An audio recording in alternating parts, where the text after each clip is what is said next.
What is going on, guys? It's Amir Hussein back with another video. So I just spoke to Dante Walker. He's another NFT influencer. He also makes videos. He also has his own alpha group, all this stuff. He's very influential in the space. I just spoke to him. You guys are going to see in this video that I'm just speaking about upcoming projects, blue chip projects, what tools we use, and what methods we use to be successful in this NFT space. And then we go like a little deeper into everything. So this is a jam-packed video, and also the NFT bull run is starting up again. I'm super excited for all that. I hope you guys are excited too. We're going to start seeing projects move a lot more than we usually see. And then also this video is going to have the latest strategies for you guys to use. We're both talking about what to do, how to be successful in the NFT space, and how we became successful. So just stay along, guys, and if you enjoyed the video, definitely subscribe down below. Let's get started. What's going on, guys? Welcome back to the channel. Today we have special guest Dante Walker here. What's going on, man? Yo, what's going on, everybody? How's it going? Thanks for having me. What's up, man? Yeah, of course. So a lot of people already know who I am since this is my channel, but I just want to give an introduction to who you are. So maybe you could tell us like a few things about who you are and how you got into the NFT space and where you are right now. So before I got into NFT space or anything like this, most people knew me from ecom. Before that, I started multiple like seven-figure like brands in like either drop shipping or in the like actual brand in the ecom space. So I just came from the ecom space. Then I started doing crypto trading and things like that. I took my profits from building businesses, started trading a crypto, did well with that. And then the NFT thing started doing, it blew up. And then I got interested in that. And then I started doing extremely well with that and just kind of sharing my experiences with NFTs and things like this. But yeah, I kind of like business, crypto, then NFTs, right? And it's been great, man. Yeah, actually, I know a few people that have had the same path, and I've had a similar path too. I wasn't too much into e-com on my own, but I was working for my father. He did e-com and I was handling his online stores too. So I can relate a little bit. And then I went to crypto, same thing with NFTs. This is where we are right now. So I wanted to know, what do you really look into, like when you're looking into newer projects? And we will get into like towards the end of this video, we'll get into like a few upcoming projects that we both are looking at. But what do you look at when you're trying to find a new project? Like what red flags are you looking for, and what green check marks are you trying to like check off as you're looking for these projects? And so the biggest red flag, I was seeing this on Soul the most, but the biggest red flag would be like, especially if a project has no utility or anything like this, it's going to be like a really high mint price, because that's probably the biggest red flag. Like we see a project with a too high of a mint price for the average person. Again, if it's just a regular NFT, it's not going to, like, first of all, the first thing that people are going to think, especially the average person, is like they're going to be thinking like, oh man, I just spent like $500 to $1,000 on this picture of a cat or whatever have you, right? If it's mint price. So like already, because when you start the bar so high, it makes the financial part of it more of a decision rather than focusing on the community aspect of whatever the utilities is. It's like people are more focused on like how much money they just spent. And then it's more likely to cause like emotional panic selling and things like this. And we saw this a lot with Soul. Soul at one point, like Soul NFTs. I was in Soul NFTs like ever since DJ and Apes. And there was like a weird period where like Soul NFTs were like charging like ridiculous amounts of money. And it was just like causing some massive issues, like, because Soul was pumping so fast. And then, their mint price would be like 5 Soul. And then, that was worth 5 Soul was like, okay, last week, but this week we needed to update the price. They weren't updating them. It caused an issue. So that would be the first one. Another red flag that I would say is like, it's in this current market, I would say too high of a supply. Now it can be okay for certain projects like Artifact. Obviously that's going to be a straight man. They have a pretty high supply. But it's Artifact, and they have like a lot of history, and they're working with like, I forgot the Japanese artists that work like on all the Kanye albums and stuff like that. So that's definitely what I'm looking for. But in general, it's not the greatest thing. I like to see like lower supply is better. But for the things that I do look for, obviously it's going to be like, I check out the Twitter, I'll check out the Twitter followers, I'll check out the Discord to see like how the Discord is looking, what's the vibe in there. One thing I would tell you, like, for example, I'm just going to talk specific examples. So Horizon was the one that in my group, we noticed that when you go in there, it's like a lot of like clear grinding, right? Like it's just like nonsense chat. I don't know how you can say it, but like it's just like when you check into a Discord group and you see like, if you see that it's too quiet, that's a red flag. But if you also see like people clearly grinding, like it's just like just grinding, like I don't know how you can feel it though. Like they're not really, like there's no real there's no back and forth. It's just like people saying like, "Woo, let's go, like let's go, let's," like this kind of thing. Like it's just like Yep. clearly grinding to get XP. Like you can feel it when you get in there. That's a red flag, right? And a Horizon kind of like reflected that. I think that kind of attention attracts flippers and like people who are just trying to get a, like a whitelist or something like this. It's not necessarily bad, but I think there are better ways and worse ways to do it. So if I say clear grinding or like either clear grinding or too much of a too quiet in there, that's another like red flag. The last thing that I really look for is like going to be like any notable communities behind a project. Like right now we have the Littles, they have Cybercongs behind them, they have Kaiju Kings behind them, they have Ducks behind them. So that's going to be a super green flag, bro. Like in the founders, right? So you guys may or may not know like Cosmic Ducks. You can actually check out the interview I did with Costel on my channel as well.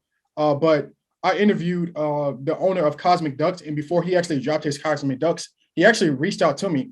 And the reason why I even considered the project was because of the art, first of all. And then when I brought it to my community, I'll say, hey guys, like they didn't have any Twitter, they didn't have any Discord, they didn't have anything, right?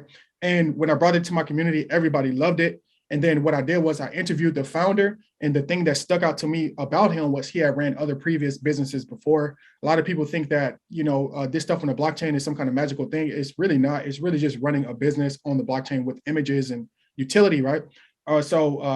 So he really had his shit together. He really had his stuff together. When I talked to him, he had like all his notes from his lawyers about creating tokens. And just like the team is going to be the biggest thing. That's what I'm saying. The last thing is the team and the community and the founders behind it. Like obviously, if a bunch of Kaiju King, if a bunch of like Kongs, Kaiju Kings, the subducts, and these kind of communities are behind them, or if that person who is creating this project has also, created a mass following in a successful project before, that's something that's going to be like green flags as well. So those are a couple of the things I look for. I mean, we could go deeper, but those are some of the main ones.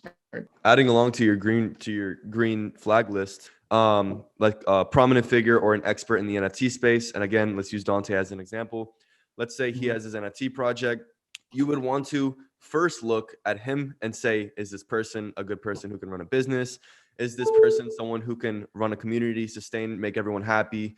So you want to first look at these things, right? And there's a top 3 list. I usually say, you invest in the people that are running the actual project and the business that they're trying to run, right? So when you have the influencer like Dante, and let's say on top of that, he has great utility for his project, he has a great long-term roadmap, the community is loving it.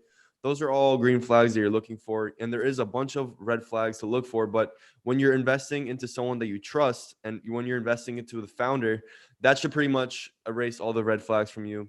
Still be aware, guys. But when you're investing into people, like prominent people in the space, that's something that would really help you take away worries from, getting rugged, getting scammed, having red flags. So and doxed too, right? Like I think like people like us as well, they're like, one, we have a reputation, and two, like another thing that I liked about him, not to cut you off, but like we're doxed, right? Like people know our names, they know our faces, right? Exactly. So it's like it's a lot less risk of like, you know what I'm saying? Like people know my full name, they know like, this kind of thing. Like there's a lot more like liability risk from a legal side if I rug or do some like kind of crazy stuff like that versus like some projects they just like have a picture of like a bear and like, oh, here's Mr. Bear, he's the CEO or something like that. Like it's cool, but it's like, and it doesn't mean that a project that's not doxed isn't going to do well, obviously, but the people who are doxed and put their name and reputations on the line and things like that, I think there's more accountability and more trust there, right? Because they're like, the NFT space is like one of the only spaces where like you can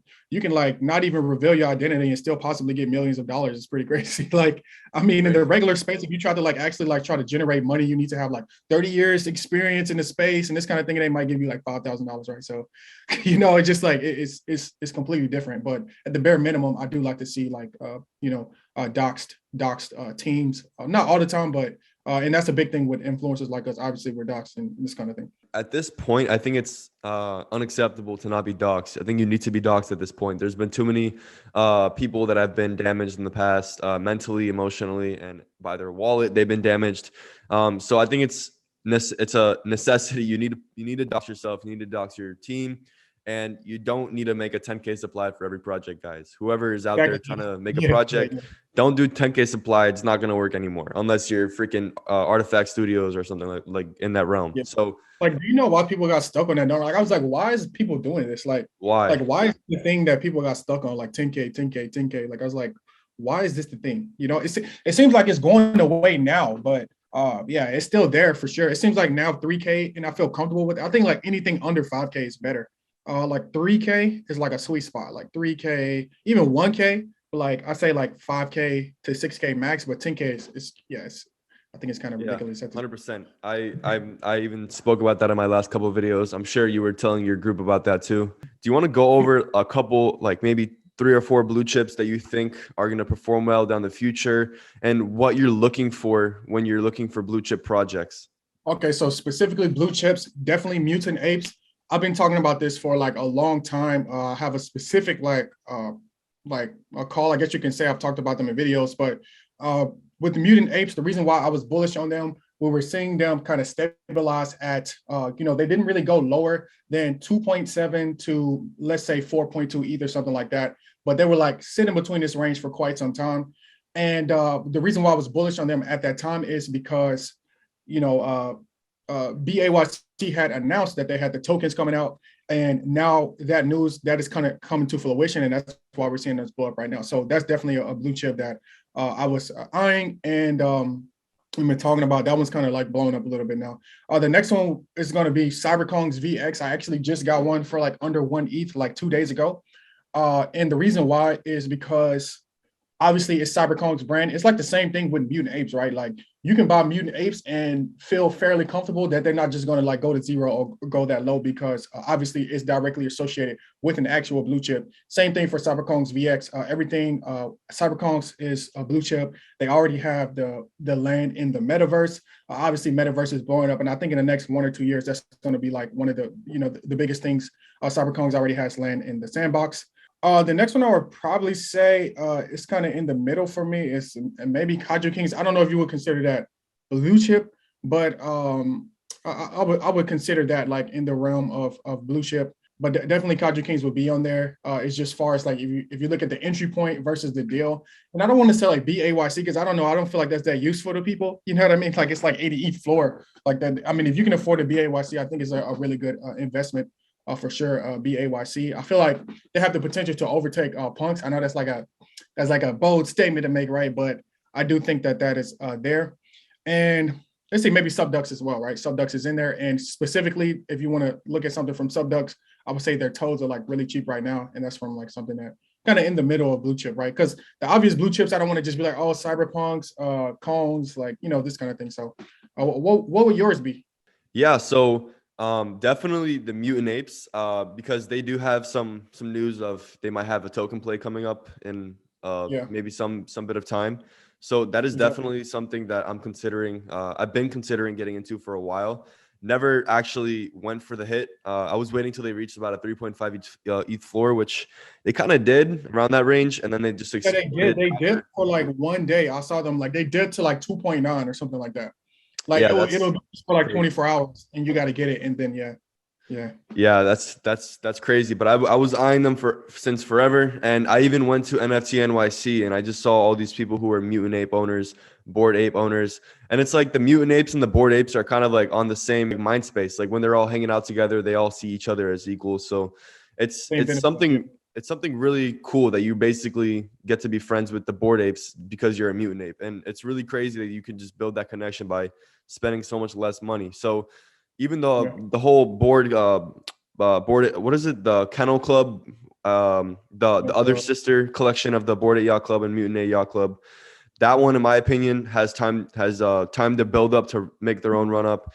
I think Doge Pound definitely Oh yeah, has Doge. not had their run up yet. Yeah, What I've been Dogecoin is kind of one of those ones that's in the middle too, right? Like it's not, you can't necessarily call it blue chip, but it's definitely like right there, right? the Doge Pound marketing is definitely top tier beyond most of these projects that are even blue chip. So it's Yeah. just like their floor price doesn't really resonate with their amount of attention and marketing that they have in this space. They have had such a big impact on this space. Lots of projects have definitely tried to copy them and all that stuff. So I see that. And the last one, in my opinion, is V Friends. And a lot of people don't actually bring this one up, but when I was in NFT NYC, I actually saw Gary Vee speak. I saw how he knew how to control conversation. I knew he knows how to run a business. And one thing that a lot of people were missing when I was in NFT NYC This is a place where all the businessmen, all the top tier NFT people are supposed to go. I realized that a lot of the founders of projects don't actually really know anything about what's going on in the space. They know development, they know Web3, they know maybe what the future is, but they don't understand, like, they're not degens in the space like we are. Like, we're in the space. We both have our own alpha groups, so we have to stay on top of our shit constantly. But these guys that are founders, that are devs, that are creators, artists slash like that, the bigger creators of the space that are bringing in the real money, they don't really know what's going on. So Gary Vee is definitely someone I can consider like a degen almost. Like, he's in the space. He's in the Discord. So I see him more of like a trustworthy founder. I see him as someone that can really progress V friends along with this team, because he's definitely communicating with his team constantly. So V friends is definitely something that a lot of people are sleeping on. So I think Coinbase bringing NFTs to the platform is going to be huge, and they're partnering with like Mechaverse, Cool Cats, all those other. Yeah, that's controversial, right? The Mecha one is just like, yeah. I was like, why are they partnering with them out of that? that was probably like the biggest one the year that like the most people got wrecked on the hardest, bro. Like that was pretty cool. I made a lot of money from that one. I'm not gonna lie, but I was just like, man, like this is brutal. Like it just is what it is. I mean, obviously if I win a raffle, I'm gonna make a good decision with it. But I guess that's one way to get the people talking, right? And it kind of goes back to the thing where you said probably the people who work in the NFT department at Coinbase, I think again, they're not really degens. They're probably just like market research people. And I said, oh, this was a big one. So I definitely see what you're saying. Like a lot of these companies and stuff like that making these big decisions may not necessarily be in a space. I mean, I think Metaverse is good to have in a platform, but like leading with that definitely causes some issues. But you feel like the Coinbase thing will have a huge impact? Because I saw Giancarlo's video. He actually, like, people were saying there were like 2 million people sign up for Coinbase, but when he actually showed in his video, it only showed like 260,000 or something like that. So did you see that video? Yeah. And do you think Coinbase have like the biggest? I did watch. Impact? Yeah. I did watch his video. I still think that the Coinbase news is going to bring the Coinbase full integration is going to bring a lot of new people to the space. And I'm not necessarily saying it's going to 100x all these projects right away, but I think it's going to be a great stepping stone, a great step into the right direction for us. And all it takes, like, I'm pretty sure you understand too, it literally only takes a couple $100 million in this space in like one day or within 1 week. And a lot of projects are going to go crazy, and it doesn't really take too much volume or too much liquidity to push this space a lot. This is such a small market cap space. Every day in the past, like a couple of days, we've been averaging like 75 to $100 million in volume every day. So this is nothing. So if we look at it like some shit coin, they're moving $20 billion in one day. Like we had Shiba, I think they moved like $100 billion in one day at their peak or something crazy, like similar to that range. But what projects are you looking into in the near future? And what do you plan on like minting? What is your group looking at? All that stuff. Yeah, so I can tell you a couple of projects we're looking into right now. There is, I'll talk about the big ones. Obviously, it's going to be the littles. A lot of people in my group got into the littles. A lot of people in my group got into like cosmic waverings. Those already minted. We're looking at Astro Chipmunks. A lot of people are trying to get into the whitelist for that one. It's going to be like dormant dragons. Dragons are really hot right now. So dormant dragons, digi dragons, Draco. Yeah, Draca is another dragon project. And I'll just say like my heuristics of like my decision making right now is that I just basically get the whitelist for these XYZ projects. We're getting the whitelist, and then what we normally do is we will just watch this is the most foolproof way that you can like guarantee profits or this kind of thing, right? And you just basically you get a bunch of whitelists, you find projects early. That's the key. Find them very, very early, like within the first like couple days or maybe week when they come out. And it's possible if you have like in alpha groups like yours or mine's, right? Because we have people constantly scanning in like really top level people. So you find these projects, you get it super early, you get the whitelist when it's easy to get. And then when it's time to mint, usually I will watch the secondary market for the first, I say 30 minutes to 1 hour to see if this thing is worth minting. And then if it's worth minting, usually I would try to mint. Most whitelists, they give you like 1 to 4. So in this current market, currently I would be a little bit more conservative with like taking profits. So if I really believe in a project, maybe I might sell, let's say if I had 3, maybe I might sell at least one before if it's worth a significant profit. So for example, let's say if the mint price is 0.05 ETH, let's take Cosmic Waver as the exact example. I took some profits on that. and like it was like 1 ETH profits. The mint for this was 0.05, right? So that's a 20x. So that's like 4K for 0.05. So obviously in that case, it made sense for me to mint it, right?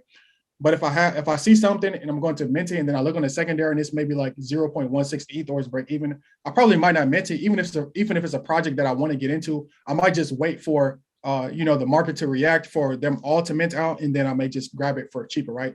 So I think this is the best way that you can really, this is the most 100% surefire way that you can like mint in this current environment and be more okay. Anything other than that is just going to be like more like blue chip plays, like maybe like I told you about the Cyberkongs VX, stuff like Mutant Apes, things that are adjacent at least to blue chip projects, like Subducks has their Doge, which I think will do well, and it's a really good project right now. It's pretty cheap, and just looking for deals like that. But that's really like more of our play right now, just really getting in early with projects, and then just kind of into anything other than that. I think it's more of a gamble, especially because ETH could still pump. Like right now, ETH is dumping, so it's giving us some space in the market right now. I think that the threat of ETH pumping and Bitcoin pumping, and then taking money out of the NFT space is still there right now. But at least I say in a short, like next to 1 or 2 weeks, I think we will see like some nice space as ETH kind of dumps and consolidates. Some projects that I'm looking into are similar to Dante's, and I am looking into the littles. I told my alpha group, like, we can't get whitelist for that one. We gotta figure out a way for that one. No, I'm sorry. I said I got a couple people that grinded it out. If you want to try for 5 days. Yeah. I'm sure that the whole reason why most people join the alpha groups is to reduce the amount of grinding time that they actually have to do. Also, I'm looking into an IMX project. It's called IMX Kongs. They have like a 1K supply, so I like that whole idea. And there is a good amount of people that are actually in the chat on their Twitter. It looks like it's pretty high engagement, so I like that one. And then also another project, I know the founders and everything. Metamafia looks really cool. They have like metaverse and everything coming up.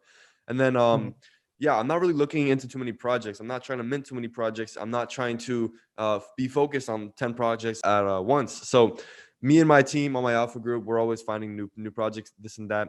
Dante's alpha group, they're always finding new projects, this and that. So, okay, so Dante, what tools do you use for finding NFTs or for like analyzing the market in the NFT space? Yeah, so the tools that I use is going to be Nance, and I haven't been using it as much lately, like I said. But Nance is definitely a useful one. Another useful one is going to be Icy Tools.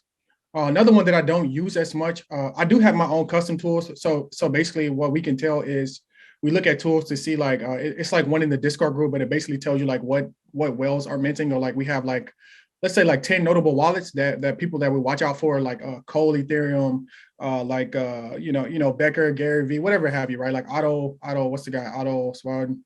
I can't say his name, but we have like noteworthy people of wallets that we watch, and we just basically watch, like, see what stuff they're looking at. Not necessarily that we're buying it or not, but just to see like what are people doing, right? So there's that custom bot. And then there's Moby.gg is another one I use sometimes. That one's really good in like real time. Like if it's something really happening in real time, it'll like really pull it up there in real time. Other than that, I haven't been using those as much lately because I just been kind of like getting a bunch of whitelists, and then I decide whether I want to mint or not. And then obviously as well, I mean, to be real with you, like obviously you have a platform, we have a platform. So a lot of the opportunities kind of come to us, kind of like Cosmic Ducks and this kind of stuff anyway. So that's another like way that, get alpha early and kind of find stuff. But I haven't used the tools as much in this kind of market just because it's not as like fruitful or like as rich as the market was before. I think we're getting back to it, but I've been using the tools less and just kind of just like grinding those whitelists. But those would be 4 like really good ones, I would say. Yeah, and guys, Dante's made good amount of money in the NFT space at this point. Yep. I made a decent amount of money in the NFT space. It's been a pretty generous amount for both of us, and we've been doing pretty well. So if you guys are hearing this, if you guys are, listening to what tools we're using, I do recommend that you guys at least look into them or try them. And I do use similar tools to Dante, and like Nance and AI data, Icy tools, wallet tracking bots. I have some bots in my Discord that help me see what whale purchases were made, this and that. But besides that, guys, that's going to be it for today's video. I'm going to leave Dante's Twitter and YouTube channel down below in the description. Dante, thank you so much for coming out, man. No problem. Thanks for having me, man. So we'll stay in contact, man. Thank you.